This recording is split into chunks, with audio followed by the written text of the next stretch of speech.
안녕하세요. 2020년 도서관 지학교 워크숍 글쓰기 팀 발표를 맡은 한복희입니다. 반갑습니다.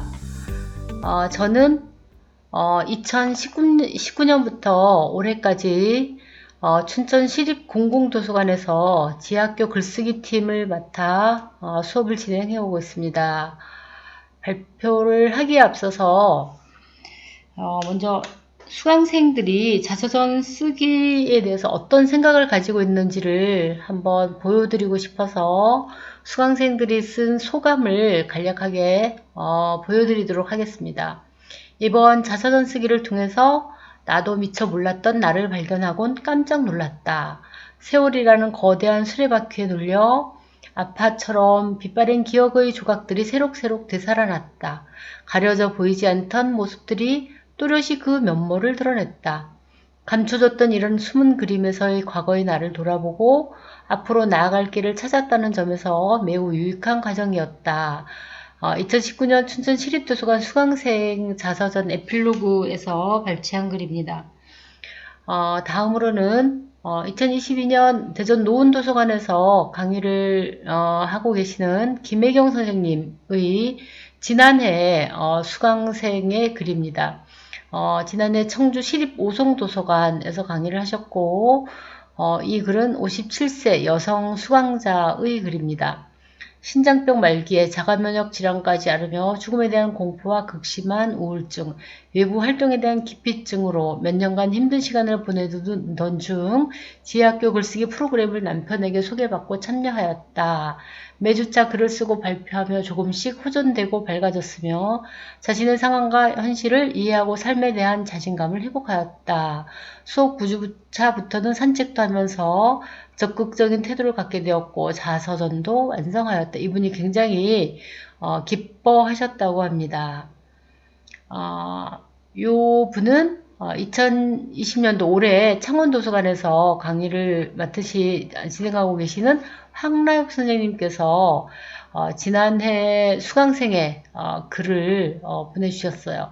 자서전을 쓰는 이유 중 지금까지 내가 어떻게 살아왔는지 자신도 정리하고 특히 자녀나 사이 등에게 말없이 자서전 하나 툭 던졌을 때 아주 떳떳하고 괜찮을 것 같다는 생각이었다. 완성된 책을 읽고 처와 자식들이 그동안 내가 말없이 어떻게 살아왔는지 자신의 깊은 뜻을 잘 이해받으니 부인 잔소리도 안 듣게 되어서 좋았고 오히려 더욱 응원을 받아 소통에는 최고였다. 네. 수강생들이 생각하는 자서전의 의미를 세 분을 통해서 살펴봤고요. 발표 차례는 2019년, 2020년, 2021년 자서전 쓰기 진행 과정을 소개해 드릴 건데 2019년의 수업 기조가 거의 2020년, 2021년에도 유지가 되면서 조금씩 새로운 아이템들을 보탰습니다. 2019년만 자세하게 수업에 관해서 소개를 하고 20년과 21년은 간략한 과정을 보여드리는 걸로 하겠습니다. 그리고 마무리해서 자서전 쓰기의 의미를 간략하게 정리를 해보도록 하겠습니다. 2019년은 기계인문학 사업 특별 프로그램이라고 해서 시범사업으로 지학교가 운영되었습니다. 전체 9팀이었고 그 중에 글쓰기 팀이 2팀이었는데 그 중 한 팀에 제가 참여를 하게 됐습니다. 제목은 글쓰기에서 배우는 삶의 지혜, 인생 이막을 설계하다 이런 부제를 가지고 진행이 되었고요. 이것은 춘천시립도서관에서 수강생들이 글을 쓰고 있는 모습입니다. 지학교 전체 이 포맷에다가 춘천시립도서관의 내용을 진행 과정과 중요한 점들을 이렇게 넣어서 포스터를 만들었었습니다. 여기에 수업 소개가 있는데 수업 소개를 간략하게 읽어보도록 하겠습니다. 12주 동안 나를 찾아 떠나는 글쓰기 여정입니다. 열심히 살아온 걸음을 잠시 멈추고 발걸음이 너무 빠르지는 않았는지 너무 느리지는 않았는지 되돌아보며 자신의 삶을 기록하는 프로그램입니다. 나의 역사를 쓰면서 새로운 나를 발견하고 지혜의 에너지로 나를 다시 채우면서 자기답게 살아갈 행복한 인생 2막을 꿈꾸게 되는 시간이고자 합니다. 강의 계획서를 작성하면서 이 수업에 대한 나름대로의 목표를 세웠었는데 3년 차를 한 후에 생각을 해보니까 이 수업 속에서 썼던 이것들이 대체로 수업 포맷이 되었고 이루어진 것 같습니다. 그래서 수업의 목표를 어떻게 세우느냐가 굉장히 중요하다는 생각을 해보게 되었고요. 평범한 시민이 자신의 인생을 직접 자서전으로 쓴다면 어떤 일이 벌어질까? 저는 처음에 이 수업을 시작하면서 이 생각을 하게 됐어요. 자기 손으로 3달 만에 자기 인생을 자서전 한 권으로 쓴다면 어떤 일이 도대체 벌어질까? 이것을 꿈꾸기 시작했고 이 꿈을 수강생들한테도 나누어주고 같은 목표를 가지고 시작을 해보게 되었습니다. 예, 첫 해 2019년에 18명이 수료를 하고 그 중에 16명은 정식으로 책을 출간을 했고 나머지 2명은 미완성인 채로 수료를 하게 됐습니다. 이것은 수업하는 장면입니다. 굉장히 수업 분위기가 좋았고요. 수업 설계 및 수업 방법에서는 수업 설계를 할 때 구체적인 방향성을 가지고 시작을 하게 됩니다. 그리고 이 방향 하에 지속성을 가지도록 했고 수업을 처음 시작을 하다 보니까 여러 가지 염려가 많았어요. 초등학교 때 일기 써본 것이 전부인 그런 분들이 60대, 70대, 80대가 되어서 자서전을 쓰러 오시게 되었고 그리고 그분들이 3달 안에 자서전을 완성해야 됐고 그래서 제가 생각한 것이 수업 노트를 제작하는 것, 사전에 수업 노트를 제작을 해서 배포를 하게 됩니다. 그리고 수업 설계의 좌표가 되었던 것은 자기 역사 연표와 만다라트입니다. 일단은 강의실에 오면 자기 얘기를 꺼내서 글로 쓸 수 있는 어떤 도구, 툴이 있어야 된다라는 생각을 하게 되었고 그래서 만든 것이 바로 이것인데 네, 이게 자기 역사 연표이고 이것이 만다라트입니다.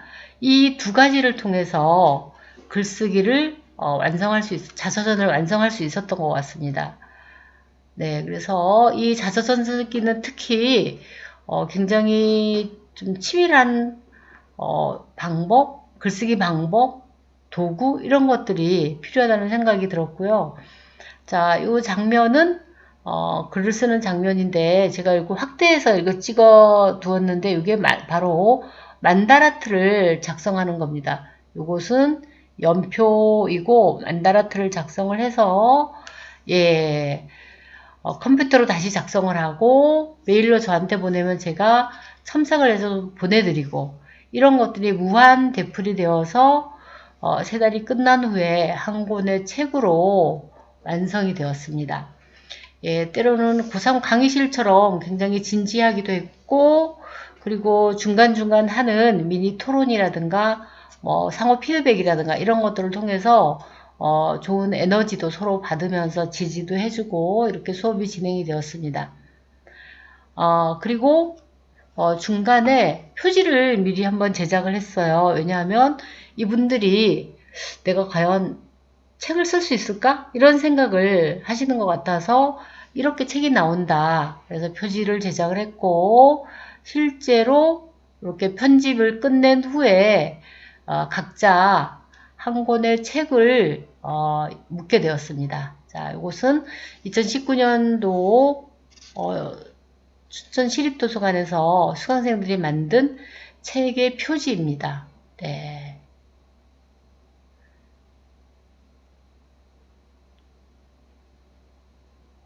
책의 표지이고 그리고 이렇게 모여서 출판기념회를 했습니다. 수료증도 받고 다과를 준비하고 출판 기념회를 수료식 겸해서 하게 되었고요. 그리고 이날은 다양한 행사를 했는데 그 중에 하나가 소감문 및 자기 사명 선언서를 낭독하는 시간이었어요. 이게 부제가 인생 2막 설계하기였기 때문에 자서전을 통해서 자기 인생을 정리를 한 다음에 인생 2막을 어떻게 살 것인지를 설계한 이것을 자기 사명 선언서라는 이름을 붙이고 낭독을 하는 시간을 가졌습니다. 또 하나는 1차년도, 2차년도, 3차년도에 한 것인데 책을 자기 인생책, 내 인생에 가장 인상적이었거나 도움을 받았거나 영향을 주었던 책을 새 책으로 사서 그 책에다가 A4용지 한 장 정도의 글을 쓰는 거예요. 그 글의 내용은 뭐 책에 대한 얘기도 있고 이 책을 내가 언제 어떻게 읽었는데 어떤 도움을 받았는지 그런 얘기도 있고 책을 받게 될 사람에 대한 이야기도 있습니다. 누가 받을지는 모르지만 책을 받을 사람에 대해서 나름대로 지지를 하기도 하고 응원을 하기도 하고 이런 내용들로 작성을 하게 됩니다. 그래서 입구에다 그 포장한 책을 놔두면 수강생들이 들어가면서 랜덤으로 책을 한 권씩 가져가고 책에는 주는 사람 이름이 적혀 있지 않아요. 누가 글인지 모르고 책 안에 있는 글을 돌아가면서 읽게 됩니다. 그래서 이런 과정도 굉장히 재밌었고 감동적이었어요. 예. 수업 목표는 이런 걸 가지고 출발을 했어요. 세상에 하나밖에 없는 내 인생을 책으로 한번 만들어 보자. 그리고 이 과정을 통해서 인생을 돌아보고 정리를 하고 좀 가볍고 단단해지자. 그리고 그 과정에서 내 자신을 좀 더 깊게 이해하고 내 자신과 얽혀있는 인간관계를 좀 더 폭넓게 이해해보자. 글쓰기 능력도 키우고 그리고 인생 2막을 한번 설계해보자. 이런 수업 목표를 가지고 시작을 했는데 끝나고 나서 결과를 분석을 해보니 그게 바로 자서전 쓰기의 효과였어요. 기대 이상의 목표를 달성하게 되었고 정서적으로 수강생들이 매우 고양된 이런 것들을 알 수 있었습니다. 그리고 자기 자신을 대부분 긍정적으로 이해를 하게 되었어요. 굉장히 열심히 살아왔구나. 굉장히 가치 있게 살았구나. 이런 면들을 발견하게 되었고 살아오면서 생겼던 갈등이라든가 상처를 회복한 부분들이 많았어요. 그리고 이해되지 않았던 인간관계에 대해서 좀 폭넓게 새로운 관점으로 이해하게 되었고 그리고 글쓰기 방법을 터득하고 글을 잘 쓸 수 있다는 자신감을 가지게 되었다는 거죠. 그래서 이 책을 쓴 이 경험을 가지고 시민 기자가 된 분도 있고 수필가가 된 사람도 있고 대학원을 진학한 사람들도 있고 정식으로 출판을 기획한 그런 분도 계셨어요. 그리고 가장 이분들이 좋아했던 부분이 인생 1막을 정리를 하고 나니까 인생 2막을 어떻게 살아야겠다는 생각이 구체화되었다는 거죠. 네, 이렇게 자서전 쓰기 효과를 정리를 할 수가 있었고 이 과정을 통해 이 자서전 쓰기가 심오한 자기 탐색 과정이다. 이런 것들을 저는 다시 정리를 할 수 있게 되었습니다. 왜냐하면 글 쓰는 과정에서 또는 글을 다 쓴 후에 일어나는 이 수강생들의 내적 역동성이 제가 상상할 수 없었던 것들이었어요. 그래서 그분들의 그 마음을 살아있게 만드는 한 인간으로서 좀 더 역동적으로 살아있게 만드는 이런 것들을 그 과정에서 보게 되었습니다. 이런 것들이 일어날 수 있었던 이유는 바로 자기 인생을 잘 탐색했다는 거죠. 예, 그래서 저는 이 자서전 쓰기야말로 가장 질적 수준이 높은 심리적 복지다, 이런 생각을 하게 되었고, 가심비, 가격 대비 심리적 만족감이 높은 프로그램이다. 예, 이런 생각도 하게 되었습니다. 그리고 이런 수업을 하는 데 있어서 정말 중요했던 부분이 수강생의 태도와 마인드를 초반에 잘 형성하는 거였어요. 수업 초반에 저는 지하학교의 어떤 가치나 의미, 철학을 공유하려고 했습니다. 그래서 인문학 프로그램 중에 이 지하학교는 업그레이드 된 것으로서 대학원 3학기 정도의 수준을 가지고 수업을 하는 거다. 이런 얘기를 많이 했고, 지하학교 수강생으로서의 자부심을 갖도록 이야기를 많이 했던 것 같습니다. 네, 그리고 각자의 성장과 성숙에 대한 기대감을 가지도록 하는 이런 것도 있었고요. 이것은 이제 수업을 하는 장면인데 자주 미니 토론을 했어요. 인생이라는 커다란 주제를 가지고 화두를 여러 개 던져서 열띤 이야기를 나누는 과정에서 자신의 인생을 좀 더 깊이 탐색하도록 했고, 다른 사람의 인생도 좀 귀 기울여서 들여다볼 수 있게 하는 이런 것들이 있었고, 쓴 글을 돌아가면서 발표도 했고, 이것은 다른 수강생들의 글을 상호 피드백을 해주거나 아니면 쓴 글에 제목을 함께 고민하고 붙여보거나 이런 활동들도 했습니다. 그런데 여기서 가장 중요한 게 주임 교수의 역할인 것 같아요.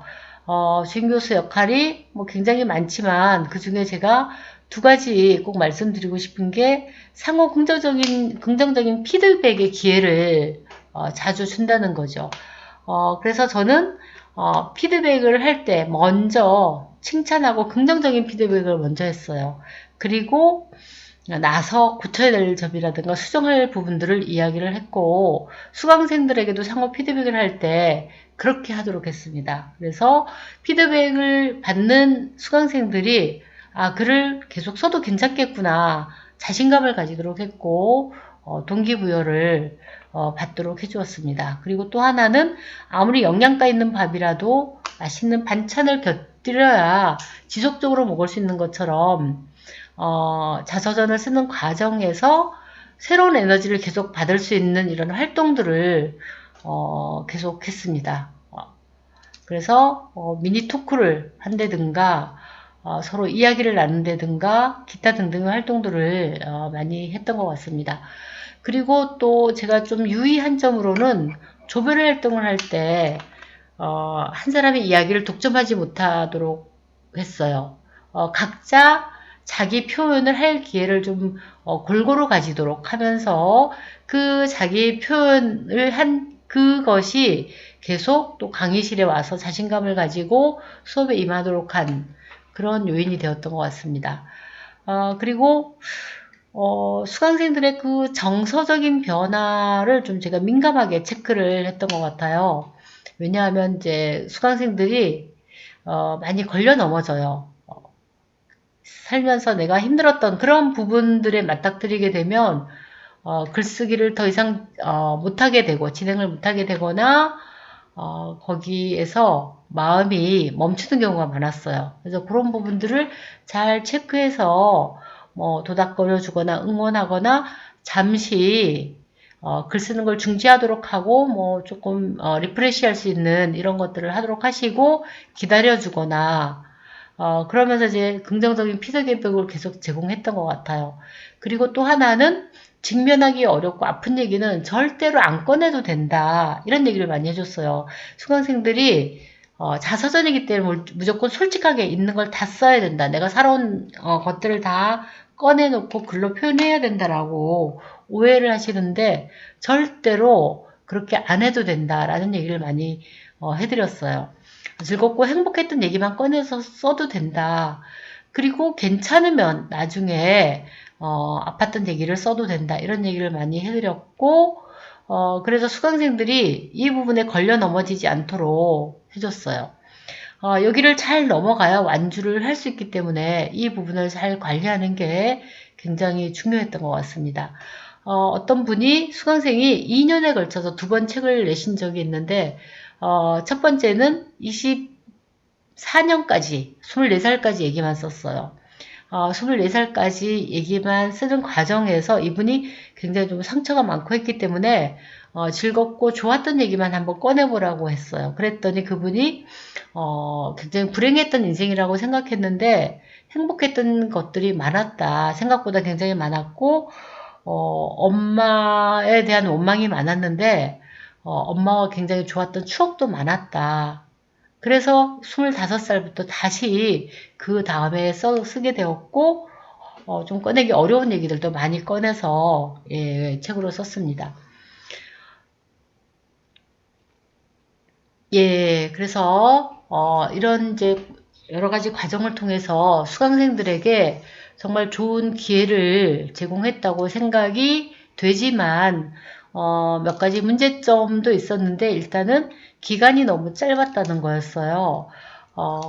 글을 전문으로 쓰지 않는 사람들이 모여서 글쓰기 방법도 가르치면서 책으로 엮을 수 있게 하는 것으로서는 기간이 너무 짧았고, 그래서 진행하는 사람 입장에서는 물론 수강생들도 그랬지만 굉장히 전투적인 일정이었습니다. 그래서 긍정적인 면이 많았던 반면에, 그러나 시간과 에너지 소모가 너무 많았다는 이런 부분들을 말씀을 꼭 드리고 싶고요. 그 다음에 조금 전에 말씀드렸지만 이 자서전 쓰기는 가격 대비 심리적 만족감이 굉장히 높은 프로그램입니다. 그래서 평생 세금을 낸 시민들이 심리적 복지 기회를 많이 가질 수 있으면 좋겠다라는 것을 늘 제가 생각하게 되었고요. 이것은 2019년 프로그램을 끝내고 나서 글을 이렇게 한 편씩 썼는데, 한 장씩 썼는데, 어떤 수강생의 글입니다. 나는 다시 꿈꾸게 되었다. 나는 다시 뜨겁게 끓는 열정을 갖게 되었다. 앞으로 많은 시간이 흐른 후 지금의 이 강의를 듣던 때를 생각해보면 나의 빛나는 후반부 인생의 출발점이었음을 알게 될 것이다. 네. 이렇게 해서 2019년 또 강의 소개를 마치고 2020년도로 넘어가 보도록 하겠습니다. 2020년도는 춘천시립도서관과 하남시 미사도서관에서 진행을 하게 되었어요. 간략하게 소개를 하면 2020년은 코로나19가 시작되어서 비대면 수업으로 전환을 하게 돼요. 수강생 인원도 10명으로 제한을 하게 되죠. 비대면 줌 수업이라는 이런 낯설고 처음 시작하는 이런 프로그램을 이제 진행하게 되어서 과연 자서전을 완성할 수 있을까 걱정이 많이 되었습니다.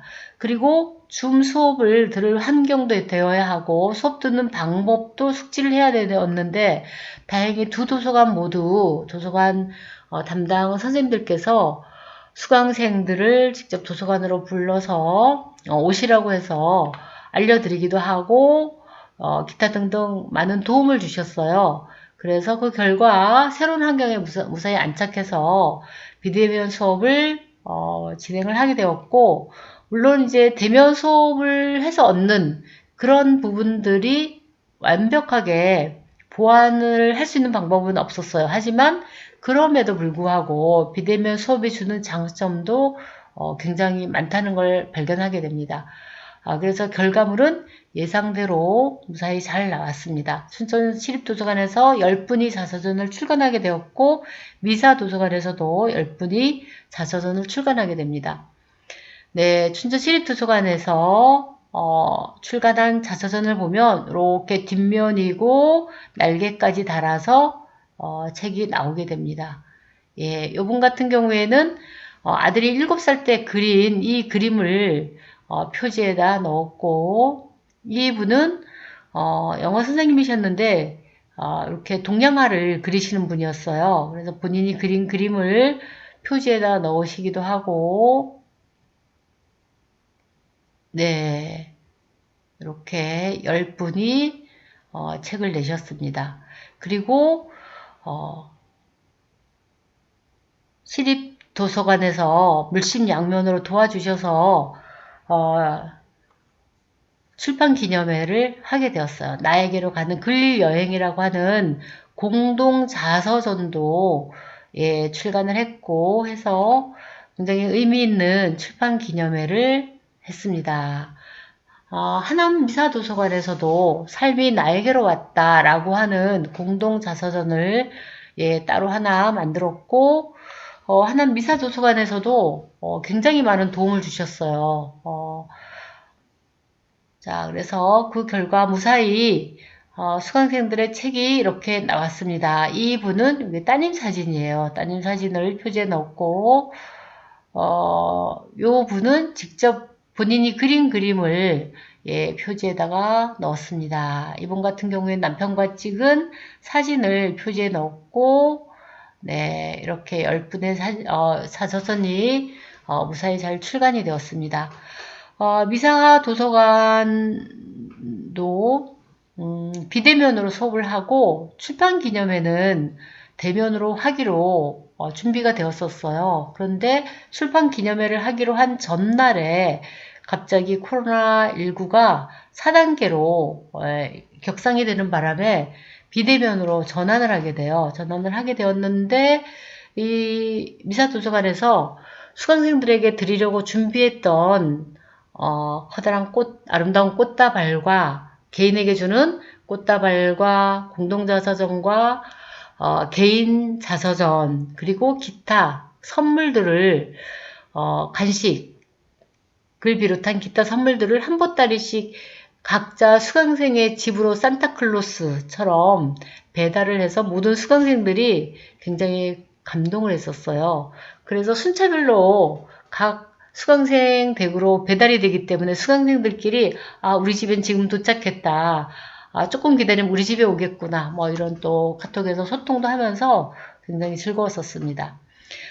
그리고 또 하남 시장님께서 직접 이 출판 기념회에 비대면 줌으로 진행을 했지만 참여를 하셔서 전날 수강생들의 자서전을 다 읽고 감동적인 부분을 정리를 해가지고 오셨어요. 그래서 그 부분들을 뭐 소개도 하면서 자리를 빛내주셨고 굉장히 의미 있는 시간이었습니다. 이게 미사도서관의 공동자서전입니다. 이건 줌으로 출판기념회를 하는 장면이고요. 예, 미사도서관 분들의 에필로그를 세 분만 간략하게 소개를 해드리면 마음속에서 감사하고 용서하고 사과한 이야기들, 그 마음의 짐들을 글에 실어 내 밖으로 내보내니 가벼워지고 싶었던 기대가 이루어졌다. 글자로 박힌 데 특별한 산들이 이렇게 환한 무지개를 펼쳐줄 줄이야. 이분 같은 경우에는 오빠랑 좀 차별을 당한다고 생각을 했는데 글을 쓰다 보니 570페이지나 쓰셨어요. 글을 쓰다 보니 그게 아니었다는 걸 알게 된 거예요. 지금 내 옆에 있는 내 옆에 있는 이들 모두가 다르게 보이기 시작했다. 모든 이가 나를 위해 특별히 존재해준 사람들이었고 살았던 곳, 입었던 옷, 먹었던 음식, 들었던 말, 그 모든 게 나를 위해 여기에 특별히 존재해 주었던 것이다. 내가 다르게 바라보니 내 삶이 바뀌었고 그들 삶도 바뀌었다. 모두의 삶은 완벽히 평범했고 완벽하게 특별했다. 그래서 자서전을 쓰고 나서 내 삶을 바라보는 관점 자체가 바뀐 거죠. 감사한 게 너무 많았다는 생각을 하게 되고 그래서 주변에 많은 사람들과의 관계도 훨씬 긍정적으로 좋아졌고 네. 돌아보기가 두려웠다. 지난날 마음에 걸려있던 모든 얘기를 쏟아보았다. 안타까움에 아버지 돌아가셨을 때는 울지 못했던 울음을 이번에 실컷 울었다. 아버지, 아버지 부르면서 아버지는 내게 따뜻한 햇살입니다. 이분이 아버지에 대한 이야기를 발표하실 때 우시느라고 제대로 발표를 못하시고 듣는 수강생들도 같이 울었던 기억이 납니다. 네, 그래서 이렇게 이제 2차 년도 자서전 쓰기를 하고 자서전 쓰기에 대한 또 새로운 이해를 하게 됐어요. 기억을 글로 씀으로써 잊어버리고 살았던 그리고 잃어버리고 살았던 수많은 자기 자신과 다시 만나게 된다는 거였고 모든 사람의 모든 인생은 하나밖에 없는 귀하고 특별한 작품이라는 것 이런 것도 수강생들의 글들을 통해서 새롭게 확인하게 되었고 내 삶을 기록하는 것은 나를 아주 특별한 사람으로 만든다. 이런 이해도 하게 되었습니다. 이런 정리는 수강생들이 이것을 쓰면서 했던 말이라든가 자서전 뒤에 붙인 에필로그들에서 공통적으로 나타나는 부분들을 추출해서 정리를 해본 겁니다. 지난해 도서관 지혜학교는 춘천시립도서관에서 하게 되었습니다. 네, 지난해는 대면으로 수업을 진행을 했는데 이렇게 투명한 칸막이를 두고 예, 수업을 했고 대부분의 수강생들이 노트북을 가지고 와서 직접 글을 썼습니다. 예, 이곳은 춘천 시립도서관 수강생들이 만든 공동자서전이고 이곳은 출판 기념회 현수막입니다. 현수막을 크게 하나와 이렇게 정사각 크기로 두 개를 했었고 이게 바로 수강생들의 책들입니다. 책 표지이고 네, 수강생들의 책 표지인데 요것은 이 수강생의 따님이 7살 때 엄마에게 아들이 엄마에게 그려준 엄마 얼굴이라고 합니다. 표지에다 실었고 요분은 자녀분들 사진을 실었고요. 그리고 네, 요분은 친구들이 찍어서 보내준 이 사진을 표지 사진으로 했습니다. 네, 시립도서관에서 아주 성대하고 우아하고 그리고 아주 감동적인 출판기념회를 열어주셨어요. 그래서 성대하게 출판기념회를 했었는데 이곳은 오프닝으로 예, 연주를 하는 장면입니다. 연주를 하는 장면이고 이곳은 책을 이렇게 전시를 했고요. 그리고 네, 출판 기념회를 축하해주기 위해서 오신 분들입니다. 그리고 이곳은 수강생들이 서로 이야기를 나누는 장면이죠. 그래서 완벽하게 북 콘서트로 만들어 진행을 했습니다. 그리고 3차년도에 자서전 쓰기를 하면서 다시 정리를 하게 되었는데 자서전 쓰기가 어떤 의미를 가지냐, 내가 어떻게 살아왔는가, 내가 인생에서 놓치고 있는 것은 무엇인가, 지금 이대로 계속 지내도 되는가, 이런 부분들, 지나온 내 삶은 어떤 의미를 지내는가, 글쓰기가 치유가 되는 이유는 상처와 아픔 외에 행복과 기쁨의 순간을 더 많이 발견하기 때문이다. 앞으로 나는 어떻게 살고 싶을까? 이막 설계를 어떻게 할 것인가? 남은 인생, 자신만의 가치를 만드는 삶을 살기 위해 과거의 삶을 기록하는 것은 반드시 필요하다. 이런 것들이 3차년도 2021년 수강생들의 글쓰기를 통해서 정리된 부분들입니다. 자서전의 의미. 네. 자서전은 개인적으로 보면 개인의 삶을 반추하고 기억하고 기록하는 것. 그래서 자신의 삶을 좀 더 긍정적으로 해석하고 또 남은 삶을 좀 더 의미 있게 살아갈 수 있도록 해주는 것인데 또 반면에 자서전에는 주변 인물들도 등장하지만 당대의 사회 모습이라든가 문화라든가 풍습 등이 담기게 됩니다. 그래서 작은 역사라고도 할 수가 있습니다. 그리고 대한민국 헌법 제10조에 보면 모든 국민은 인간으로서의 행복을 추구할 권리를 가진다. 이렇게 되어 있어요. 자서전을 쓰러 오시는 분들이 대체로 인생의 3분의 2 정도는 사신 분들이죠.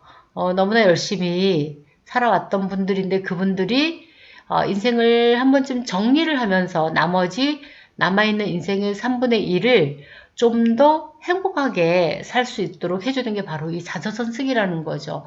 그래서 모든 국민의 행복할 권리를 헌법에 나와 있는 이 권리를 위해서 자서전 쓰기가 좀 더 확대되어야 되지 않느냐라는 생각이 늘 들었고요. 그러기 위해서는 좀 더 지원을 해주셨으면 하는 생각도 하게 됩니다. 예, 이상으로 자서전 쓰기 프로그램을 진행해온 그 과정을 소개를 해드렸고요. 예, 지하학교를 기획하고 이끌어오신 성희영 선생님 그리고 운영진 조교 선생님 모두 감사드립니다. 그리고 수업 진행이 잘 되도록 애써주시는 도서관 관계자 여러분들께도 감사드리고요. 무엇보다 지하학교 프로그램을 진행하시는 많은 선생님들께 격하게 응원을 보냅니다. 물론 저한테도 응원을 보냅니다. 예, 올해도 멋진 프로그램, 좋은 프로그램을 함께 만들어 갈 수 있기를 바라봅니다. 예, 이상으로 발표를 마치도록 하겠습니다. 감사합니다. 저는 구형찬이라고 합니다. 저는 오늘 그 지혜학교 2019년도 시범사업 사례 중에서 인문 주제에 관해서 말씀을 드리려고 합니다. 2019년 시범사업에서는 2개의 글쓰기 프로그램하고 7개의 그 인문 주제 프로그램이 진행이 됐습니다.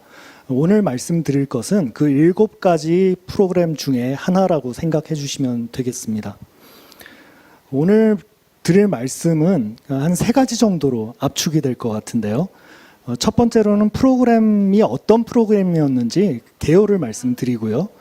두 번째로는 제가 진행했던 수업이 어떤 구성을 가졌었는지, 그리고 제가 어떻게 운영을 했는지 제 경험에 기반해서 말씀을 드리도록 하겠습니다. 그리고 세 번째로는 효과를 좀 높이려면 어떻게 해야 되는가 하는 부분에 대해서 제 의견을 좀 덧붙이는 걸로 마무리를 할 수 있을 것 같습니다. 첫 번째로 프로그램 개요와 관련해서 좀 말씀드리죠. 제가 진행했던 프로그램의 제목은 공존의 지혜였습니다. 부제는 닮음과 다름에서 배우기라고 정했었고요.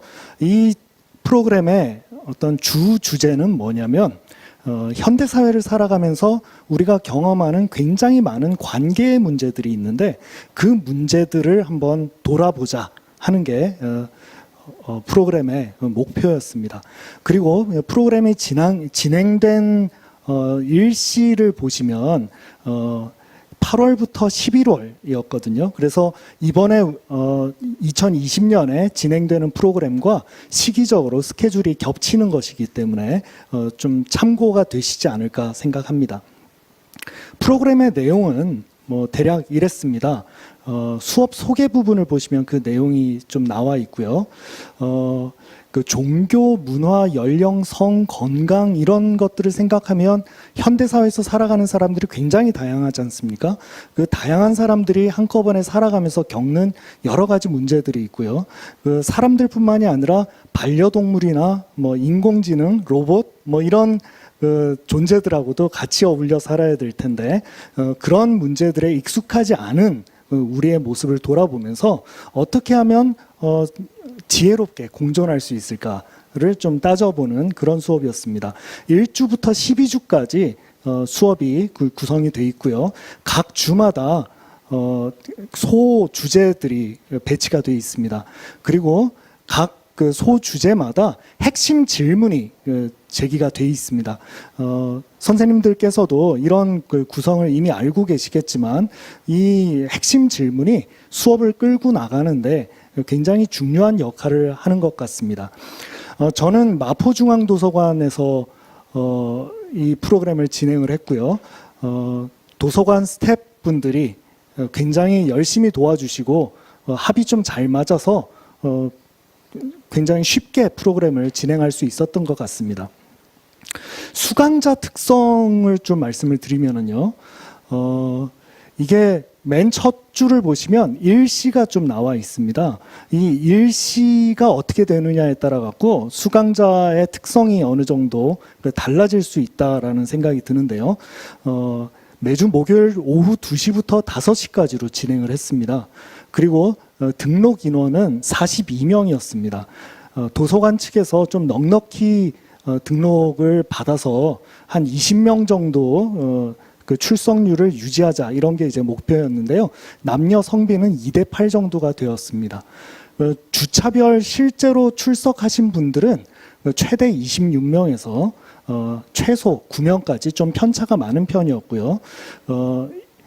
꾸준히 출석하신 분들 중에서 그 평균 연령을 생각을 해보면 53세 정도 됐습니다. 그래서 최연소는 36세에서 최연장은 73세니까 이것도 폭이 굉장히 넓죠. 직업 분포도 가사가 제일 많았고요. 프리랜서를 하시는 뭐 그런 분도 계셨고, 그 이외에는 퇴직이나 휴직이나 은퇴 준비하시는 분들이 가장 많았습니다. 아마 이게 그 프로그램이 진행되는 그 요일과 시간 때문에 아마 이런 특성이 나타나지 않았나 생각합니다. 이것도 그 참고하셔서 운영을 하시면 좋겠습니다.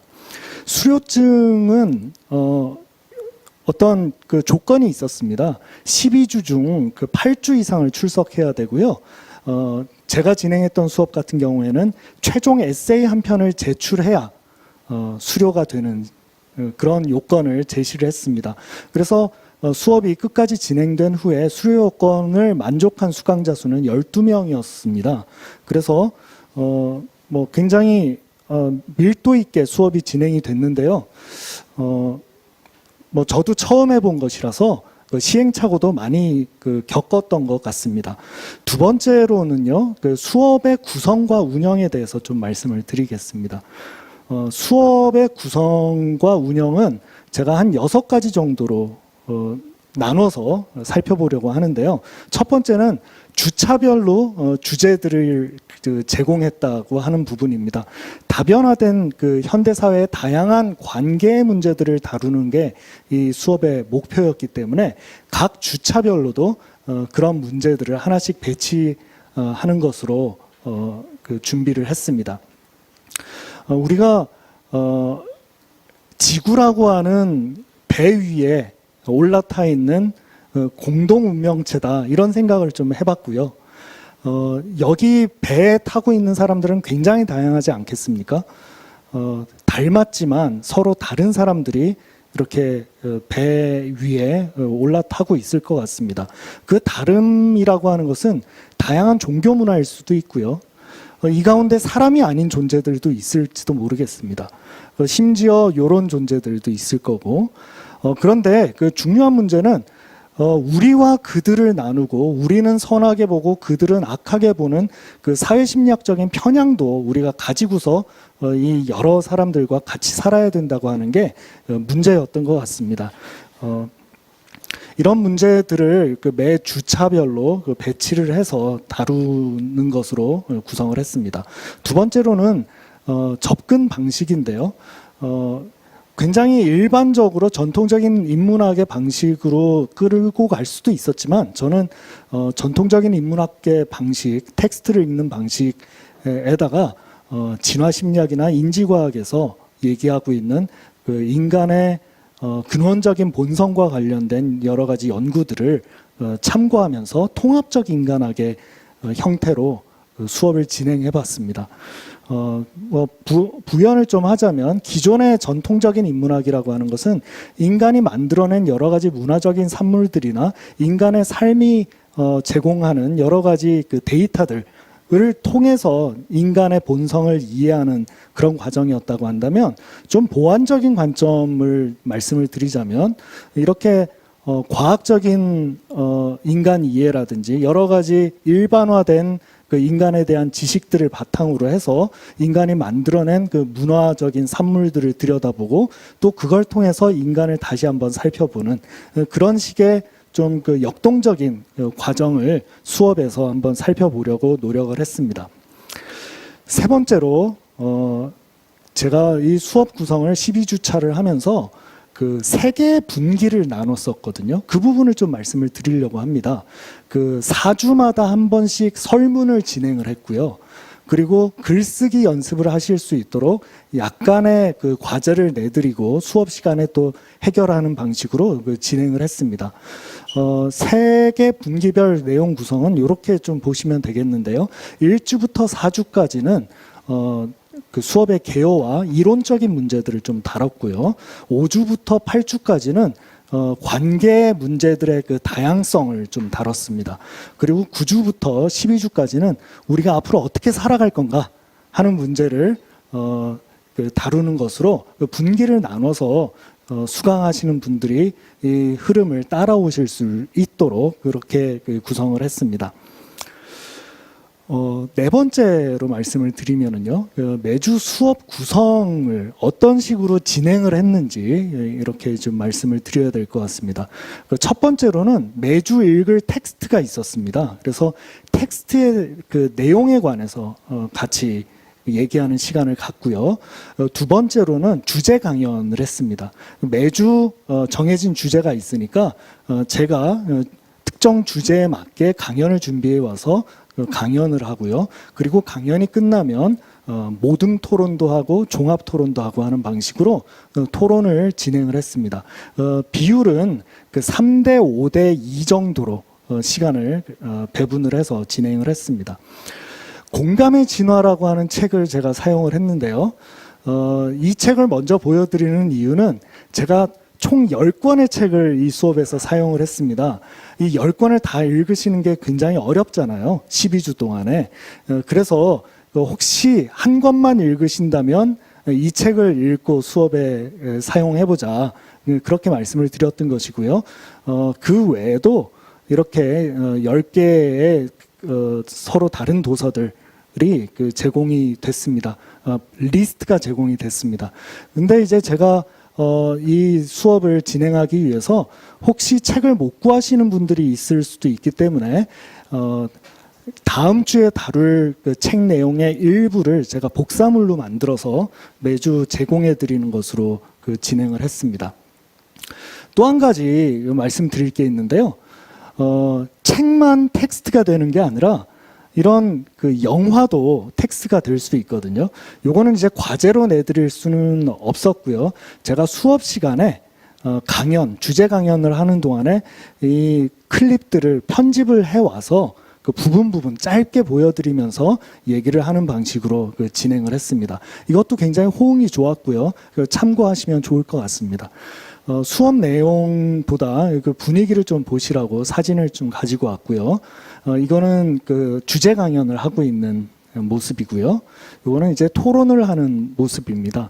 모든 토론을 가까이 앉으신 분들하고 같이 하시도록 하고요. 그 토론이 끝나면 전체 토론을 같이 하고 저와 같이 얘기를 나누면서 수업이 끝날 때까지 좀 밀도 있게 얘기를 하는 방식으로 수업을 진행했습니다. 다섯 번째, 12번의 수업 중 한 번은 특강으로 진행을 했습니다. 2019년 시범 사업 중에는 이 특강이 가능한 프로그램이 있었거든요. 그래서 제가 이것을 수업 시간을 좀 바꿔서 저녁에 진행하는 특강으로 운영을 했습니다. 분위기는 이렇게 됐었고요. 평소에 오지 못하시던 분들도 참여하시고 평소에 오시던 분이 또 참여 못하는 그런 부작용도 약간 있었습니다. 마지막으로 여섯 번째를 보시면 마지막 시간에 에세이를 제출하게 했고요. 그 에세이를 기반으로 해서 5분 토크, 공존의 지혜를 나눠 주십시오. 그렇게 이제 부탁을 드려가지고 5분 토크를 진행을 했습니다. 이렇게 진행을 했고 결국 12분의 수료생들이 배출이 됐습니다. 그리고 이 수업이 끝난 후에 흥미롭게도 후속 모임이 만들어졌었는데요. 이 지혜학교 책 읽기 모임이라고 하는 이름을 가지고서 많은 분들이 참여하시고 자발적으로 프로그램을 이끌어가는 모습을 볼 수 있어서 굉장히 보람됐습니다. 정리하겠습니다. 효과 제고 방안이라고 하는 것은 제가 꼭 드리고 싶은 말씀이 하나 있어서 추가해 놓은 건데요. 가장 중요한 원칙을 한번 생각해 보자는 겁니다. 수강생들은 굉장히 행복해하는 수업이긴 했어요. 그런데 거기에다가 강사도 행복한 프로그램이 됐으면 좋겠다. 이런 말씀을 좀 드리고 싶거든요. 고충이 분명히 있을 겁니다. 그리고 요구사항이 있을 텐데요. 항상 상의하고 정보를 공유하면서 문제를 해결하는 게 중요하다는 생각이 들었습니다. 굉장히 노력이 많이 들어가는 프로그램일 수도 있기 때문에 이런 부분을 항상 염두에 두는 게 필요할 것 같습니다. 그리고 강사와 수강자 간의 어떤 관계는 도서관 측에서 적극적으로 나서주시면 그 좋은 관계로 유지가 될 수 있는 것 같아요. 적당한 거리도 필요하고요. 친밀하게 연락하는 것도 필요한데 중간에서 좀 역할을 해주시는 게 좋지 않나 생각합니다. 그리고 보조 인력이나 운영 지원이 굉장히 중요하다는 말씀을 드리고요. 결국 그 도서관 측의 담당자하고 주임 교수님들이 긴밀하게 협조하는 것이 굉장히 중요하다는 생각이 듭니다. 그리고 도서관 내에서도 좀 홍보가 필요하고요. 도서관 밖으로도 홍보가 필요한데 이거는 수업을 들으시는 수강생분들이 굉장히 자부심을 갖는 계기가 되는 것 같거든요. 그래서 내부적으로는 이렇게 홍보물이나 어떤 그 학용품 같은 것들로 제공을 할 수도 있고요. 도서관 측에서 지정도서 코너를 만들어서 내부적으로 홍보하는 방향도 가능할 것 같습니다. 그리고 지역 신문들의 보도자료를 만들어서 이렇게 제공하는 방식도 가능하리라고 생각합니다. 두서없이 좀 말씀드렸지만 오늘 뭐 크게 세 가지 말씀을 드리는 것으로 그 인문 주제 관련한 발표를 마치도록 하겠습니다. 안녕하세요. 광진정보도서관 사서 정종희입니다. 저희 광진정보도서관은 2019년 지하학교 시범기관으로 선정이 돼서 서양 고전에서 삶의 지혜를 배우다라는 주제로 작년에 지하학교를 운영했습니다. 그 내용을 간단하게 발표하도록 하겠습니다.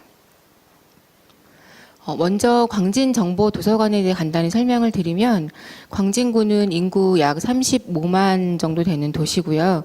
광진정보도서관은 연간 150만 명이 이용하는 도서관입니다. 2000년 11월 개관한 이래로 약 20여 년간 선도적인 도서관 서비스 실현으로 시대에 맞는 도서관 가치를 창출하고 지역 주민의 삶의 질을 향상시키는 커뮤니티 중심 축으로서의 역할을 이행하기 위해서 고민하고 연구하고 행동하며 지속적인 발전을 거듭하고 있는 도서관이라고 말씀드릴 수 있겠습니다.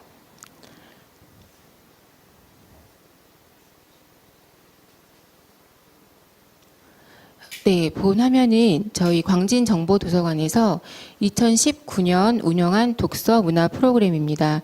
총 380여 개를 운영하였는데요. 그중 인문학 프로그램은 저희가 약 14개 프로그램을 운영하였고요. 약 80회 프로그램을 운영을 해서 광진구 주민이 2,500여 명이 참여를 하였습니다. 이렇게 많은 인문학 프로그램 운영 중에서 저희가 2019년 최고의 인문학 프로그램으로 도서관 지하학교를 꼽는 것은 지하학교가 심화형 참여형 인문학 프로그램으로 타 인문학 프로그램과 차별성을 가졌기 때문일 거라고 생각하고 있습니다.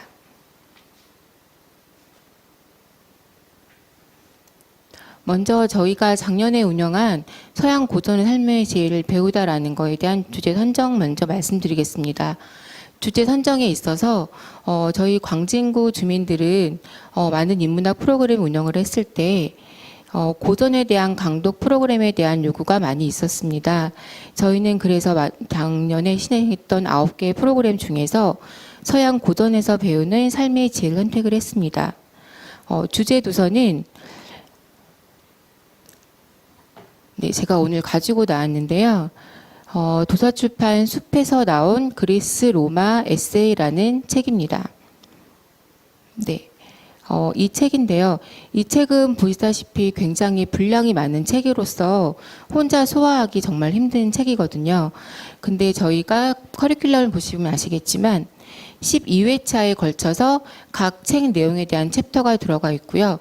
이 각 12회차에 대한 내용으로 저희 수업이 진행이 되었었습니다. 네, 다음은 참여자 현황입니다. 저희가 참여자를 모집할 때 도서관 각종 SNS, 홈페이지, 도서관에 형성된 각종 커뮤니티를 통해서 그리고 홍보기사 등을 통해서 참여자를 모집을 했었고요. 참여자 성별 현황을 보면 남자가 32%, 여성이 68%였습니다. 기존 길 위의 인문학 프로그램 참여자는 약 33%였습니다. 참여자 직업을 살펴보면 은퇴 준비, 퇴직, 직장인, 가사 순이었고요. 그리고 참여 동기를 보면 서양 고전에 깊이 있게 배울 수 있을 것 같아서 신청하셨다. 중장년층을 위한 프로그램이라서 삶의 지혜를 배우기 위해서 커리큘럼이 좋아 보여 신청을 했다. 그 인생의 저희 작년에 지혜학교 포스터를 보면 인생의 두 번째 50년을 준비하는 중장년층의 신청을 기다린다라는 내용이 있었는데요. 그 내용이 인상적에 신청했다는 분들도 있으셨습니다. 요즘 도서관 주 이용자층이 중장년층 남성분으로 많이 이동하고 있다는 것을 도서관 관계자분들 많이 아실 텐데요. 지금 이러한 시대에 도서관 지혜학교 프로그램은 굉장히 시의적절한 프로그램이 아닌가 하는 생각이 들었습니다.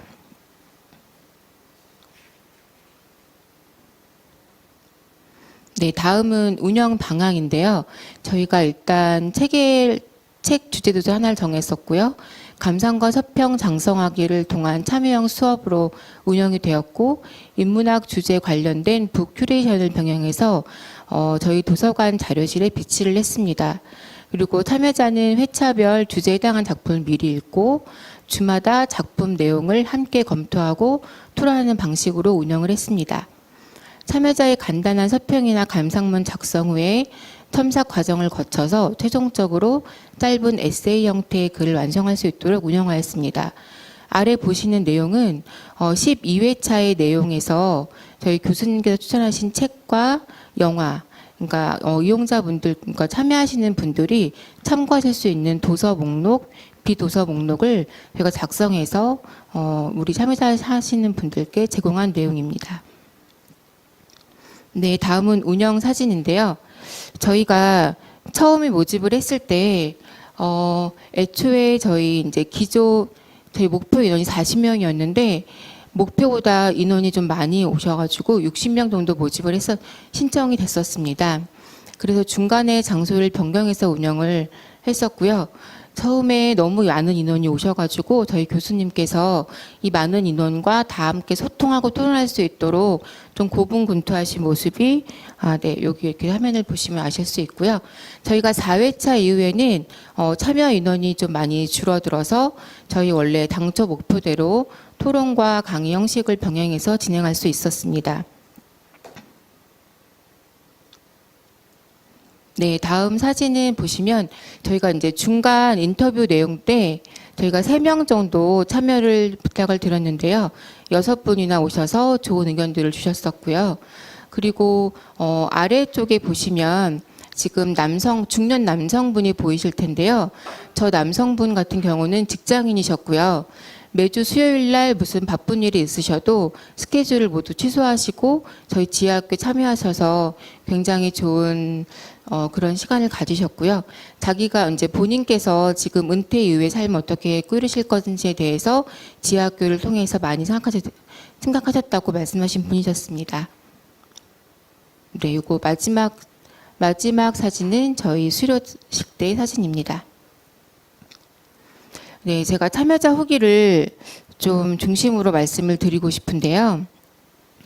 네, 이분을 왼쪽에 잠깐 읽어드리면 1년 넘게 화장실의 녹슨 쇠장식을 보며 꺼림칙한 기분을 느끼기만 할 뿐 어찌할 엄두가 나지 않았었는데 지하학교 수업을 듣던 중 첫 주에 낡은 칫솔과 치약으로 있는 것 닦았다. 녹을 닦으니 그 안에 숨어져 있던 본연의 광채가 보였다. 팔은 아팠으나 뿌듯했다.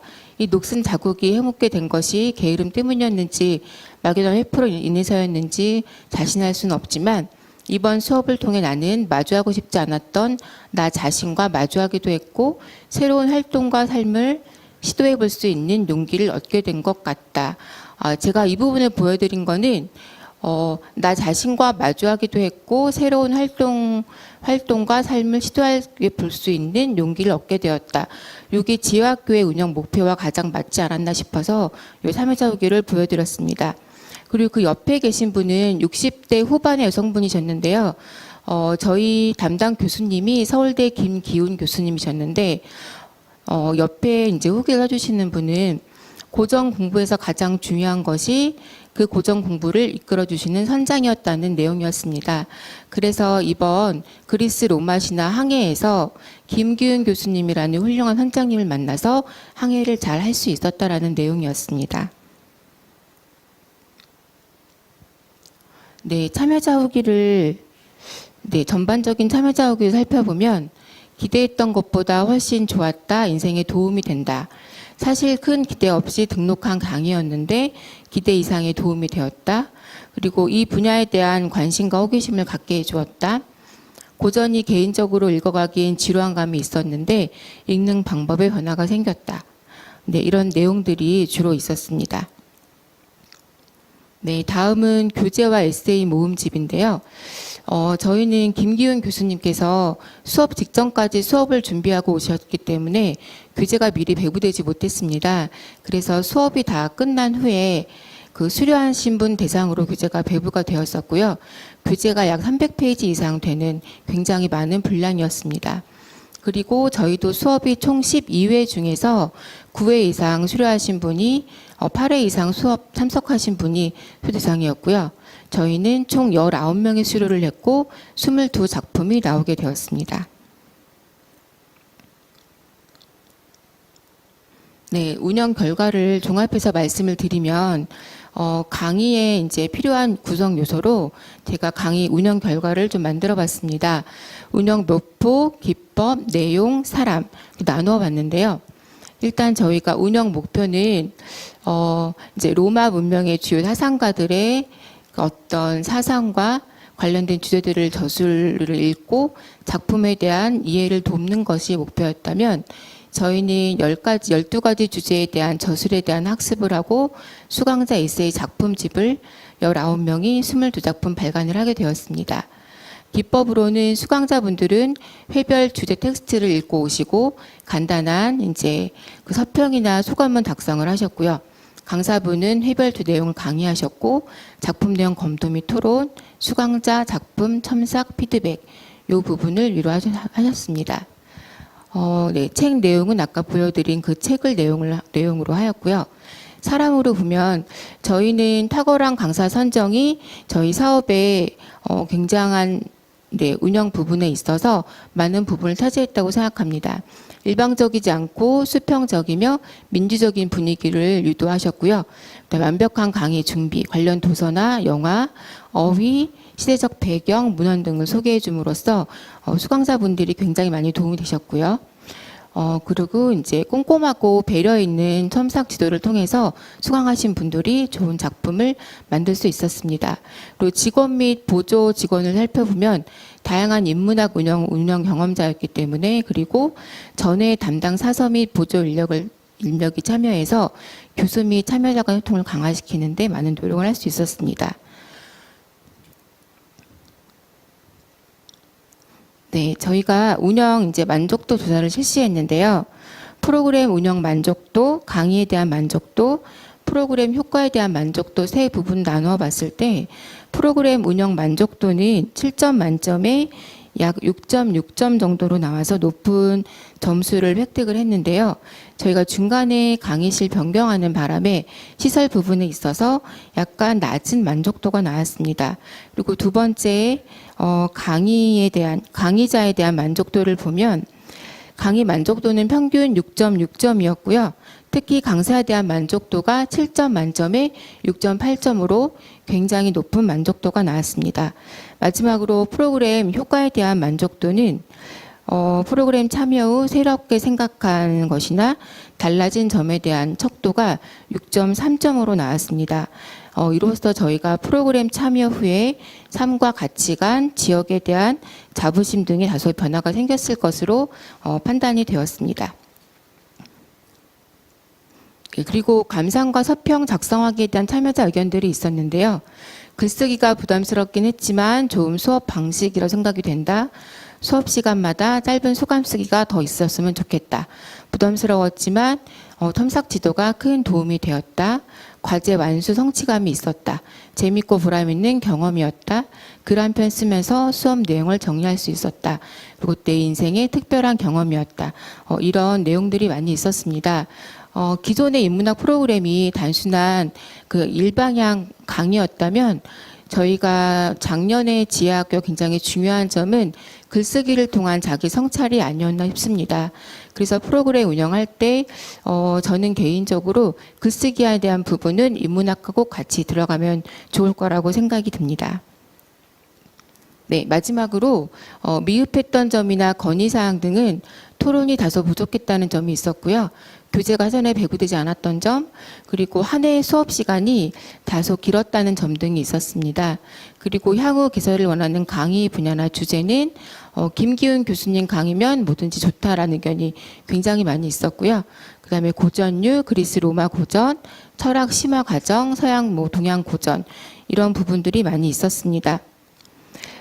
네, 저희는 지하학교 운영을 통해서 작년에 교수님 김기훈 교수님이라는 훌륭한 선장님과 그리고 저희 광진정보도서관이 동아리 운영이 굉장히 많이 되고 있었기 때문에 참여자분들의 자원이 굉장히 훌륭했고요.